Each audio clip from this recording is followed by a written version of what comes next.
Partai politik merupakan salah satu pilar demokrasi, dan partisipasi sebagai elemen terpenting dalam demokrasi yang akan membutuhkan lembaga-lembaga yang pada akhirnya melahirkan partai politik. Pembangunan demokrasi bergantung pada eksistensi partai ini. Demokrasi akan semakin baik jika partai politik menjalankan fungsinya dengan baik pula.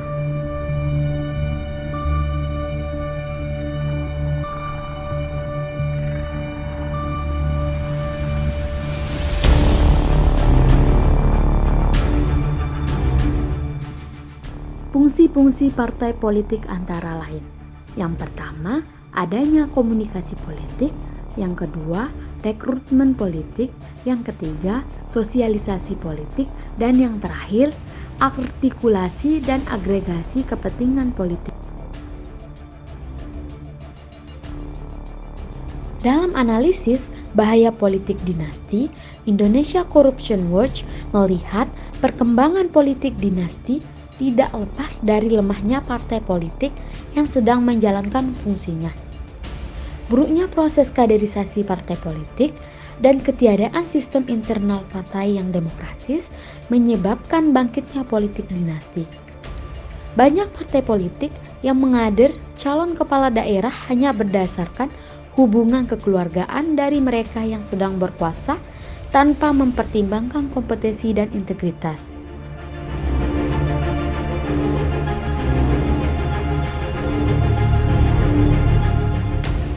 Parpol yang harusnya menjadi ajang rekrutmen bagi kader-kader terbaiknya untuk maju dalam kontestasi, akhirnya tak lebih sebagai ajang tawar-menawar dengan elit masyarakat.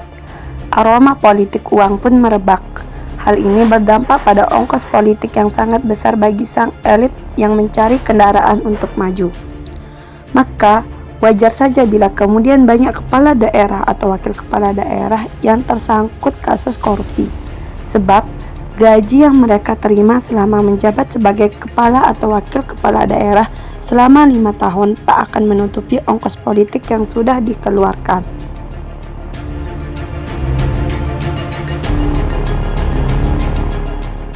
Kita tentunya tak ingin dampak buruk bagi demokrasi terus berlangsung yang pada akhirnya justru membuat kita terpenjara dalam demokrasi prosedural.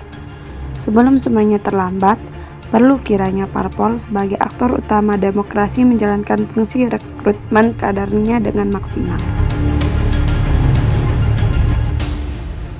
Munculnya orang-orang non-parpol yang mengisi jabatan-jabatan politik sebagai kepala daerah dan wakil kepala daerah dapat dibaca sebagai pertemuan dua kepentingan.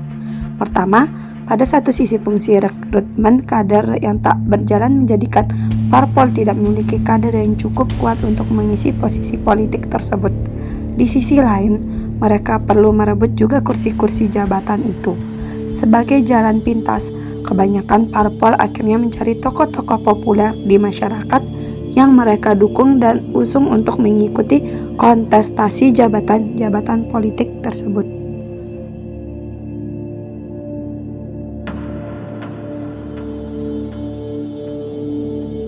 Oleh karena itu, untuk meminimalkan munculnya orang-orang yang tidak kapabel duduk di jabatan-jabatan publik, parpol harus memperbaiki sistem rekrutmen politiknya yang sudah berjalan selama ini.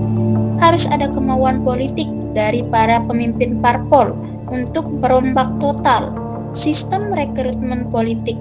Pada saatnya nanti telah tersedia kader-kader parpol yang mumpuni untuk mengisi jabatan-jabatan politik itu.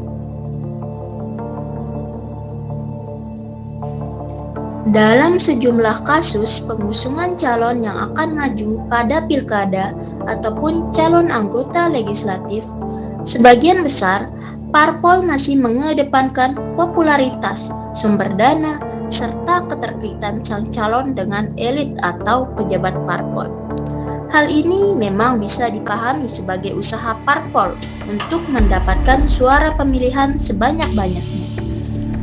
Partai politik sebagai pilar demokrasi harus kembali kepada falsafah demokrasi, di mana pengambilan keputusan harus dilakukan melalui mekanisme kolektif kolegial sehingga meminimalisasi terjadinya praktik oligarki dalam kepengurusan partai.